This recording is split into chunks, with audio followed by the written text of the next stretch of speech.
Hey kids, this is Ivan. How you doing? Well, this is mostly going to be an internal video for my Circle of Hands group as we are creating characters and what have you. You can actually see the characters that Anthony has created way back when he reviewed Circle of Hands. He created some characters, and I think the section on Chapter 3, Loy on the Umbramancer channel has put his character creation for his two characters. But I'm going to create my characters in Circle of Hands, and so I'm going to do it one at a time. And I know Same Old G will hopefully create his characters soon as well. So, let's start. Alrighty, so my friend Same Old G wants to see the dice. So we're gonna roll the dice here for this first Circle of Hands character, and they're supposed to be black. Here we go. They're supposed to be black and white and red.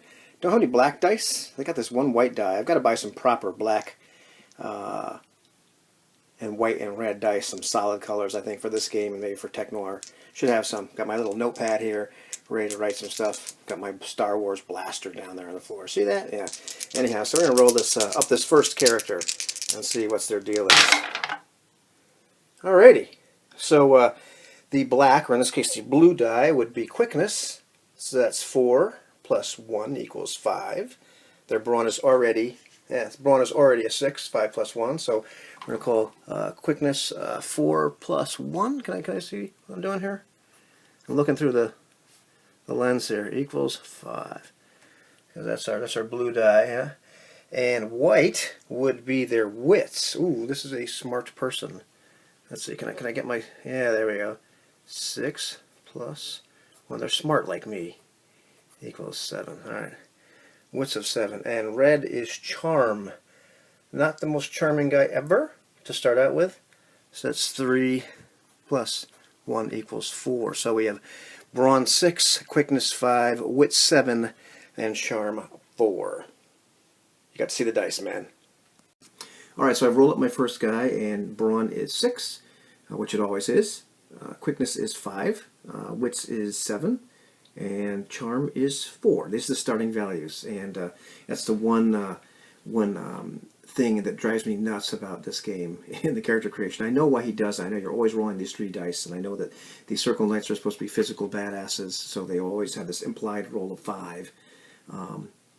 And, you know, I wish you just roll another d6 and see, maybe it comes up 6 and you have the starting value of brawn at 7. That'd be kind of cool, but I understand why he does this. That's just kind of this fly in the ointment thing that messes with me. But the symmetry of rolling the 3 dice all the time, that's cool too. And this has nothing to do with that. So let's get back to this character, shall we? So the next thing to do is figure out the traits. So I picked romantic, which adds +2 charm. But I just like this idea of this character that was kind of had this delusion of narrative for oneself and for others. Somebody that was really kind of emotional, if you will. And brutal. You know, I almost wanted to choose brave to add more to quickness, but for some reason brutal made more sense to me for this person, a person that's at home with physical and emotional pain.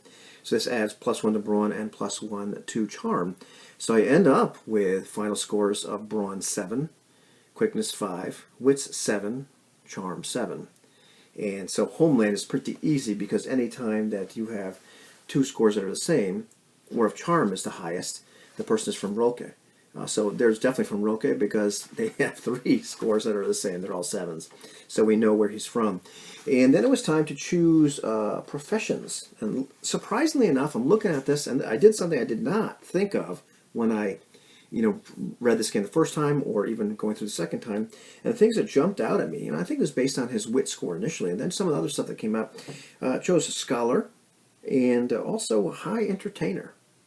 So really just surprising the kind of character that emerged. I was originally thinking maybe make him a wizard. But no, I decided, no, we're going to go with those two. So scholar and high entertainer, which is kind of an odd person in this Iron Age where people, for the most part, don't have time to do that sort of stuff. But anyhow, there he is. And let's see, social rank. Well, social rank is by default. It's set by your lowest category profession. Both of his professions puts him in the category of professional. So he's professional professions. So that's what it is. That's his social rank. Gender or sex, I chose male. And for magic, I got to choose some spells that he knows right now by rote. Because if you're not a wizard, you kind of know them by rote. You can change them from venture to venture. But I went through and just looked through the list and just picked out the ones that made sense to me. So for 1 point, because he can spend 7, because he has 7 points of wits.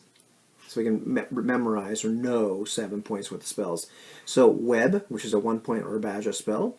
Blast, which is a 2-point Herbagia spell. Then went for C, which is a pretty cool spell, which is 2-point Emborian spell. And also Perfection. Seemed like this really was kind of had this vibe of this character. So that's a 1-point Emborian spell. And then finally I had 1 point left. What am I going to do with that? And I went with Walk, which is a pretty nasty 1-point Herbagia spell. But now it's time to roll the dice again to fill out all these little details. So I'm going to do that. Alright, in the spirit of seeing the darn dice, here we are again, and we're going to roll again to see the demeanor and features and name of this person. So let's see if we can get these dice. Oh, that one's still spinning. So let's push this one over here so we can see the dice. And so we see our blue is standing for black. That is a 4. So we're going to add that to charm. So that will be an 11. We'll find out what that means in a little bit. We're going to add the white die to charm as well to get features. So that will be a 12. We'll consult the table for that. And then we'll take our red die, which is not added to anything, which will help us determine how we choose our name. So that value of 4 will mean something as well. Let's find out. So I've consulted these tables to find out what those dice rolls meant in terms of my details. So demeanor, if you recall, we're adding the black die's result to charm. So that's an 11, which tells me that my demeanor is fierce, not hostile or angry, but clearly ready for action. So I'm getting a bigger picture of what this guy is like, which kind of already fits this passionate fellow. Then feature. Well, we add the white die as result to charm. And the higher you go up on these tables of demeanor and feature, the more cool they are. the more people are willing to say, hey, man, that's really, really cool. You know, this guy stands out more. And, you know, I'm not going to go through the whole list. But anyhow, let's see, where are we here? 10 to 12 is an emblem because he has features of 12. A circular cloth patch worn on the chest indicating such information as family, region, or birth or profession. This is in addition to the circle emblem ordinarily worn by the player characters, which is the Circle Knight emblem.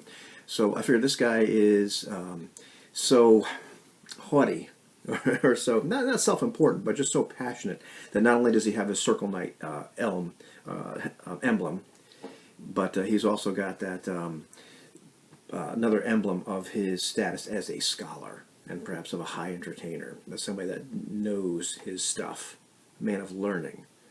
And he just considers that he still has this real sense of identity with that profession, like who he was or who he is, despite the fact he's kind of moved on and become a Circle Knight in addition to those things. And then the name, I rolled a red die and I got a 4, which means that I have to pick a name that's one syllable. If the lower numbers actually tell you what kind of name they're going to have in terms of what kind of meaning. So you get this big list you can pick all kinds of stuff from. In addition, I suppose, to making up your own, but I decided to go ahead and pick from the list. So one syllable, his name is Falk, which means falcon. But also because he's a professional, they always use a surname as well, which could be the parent's name, husband's profession, or some adjective related to his profession. So if you're going to go with like a surname or his father's name, so I'm looking around here and I found Wolfram. Yeah, so which means wolf, raven. So this guy has a very ostentatious name, Falcon, Wolf, Raven, which I think is pretty funny. But that's who he is. So he's kind of larger than life. So I like that as well. And then let's see. I think at that point, we're supposed to arm the guy. So I armed the guy, and this once again is based upon profession. So professionally, he's really got nothing, no weapons. So he's really would have come to the circle proficient in.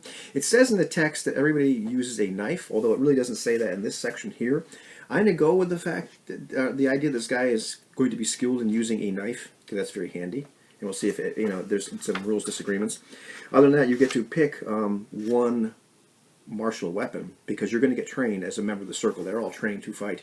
So I chose spear, one of the most versatile weapons, and it seems like one of the most plain Jane ones as well. And then he's all Circle Knights ended up being trained in the use of mail and the cone helm and the shield. So he's good at that, despite having no martial profession prior to that. And then it's the key event, something that something within them broke that suddenly join the circle was the only choice which made sense thereafter. And you're supposed to write something that's about like 150 words. So, here's what I wrote for Falk, Wolfram. The smoke had been visible from a long way off. By the time he had gotten back to the place he had called home, the fire had accomplished its purpose and departed. Walking through the ruins of the small stronghold, longhouses, and village, the aroma of scorched bodies mixed with the smell of charred instruments, texts, and other artifacts. All irreplaceable, all gone forever. Friends, lovers, children, and the few precious and painstakingly collected treasures of man's higher intellectual and artistic pursuits were all scattered like so much chaff, all senselessly brutalized and destroyed in the name of petty conflicts. Falk got back on his horse. The dead would have to take care of themselves. Unsure of his destination, he made sure that the strange stringed instrument he had traveled so far to acquire was secure in its pack. It was to be added to the chief's collection, a collection which now consisted of one. And so that's Falk Wolfram. That's my character creation for my first Circle Knight. And so I will create the second one soon. I guess make a different video. That's it. The end.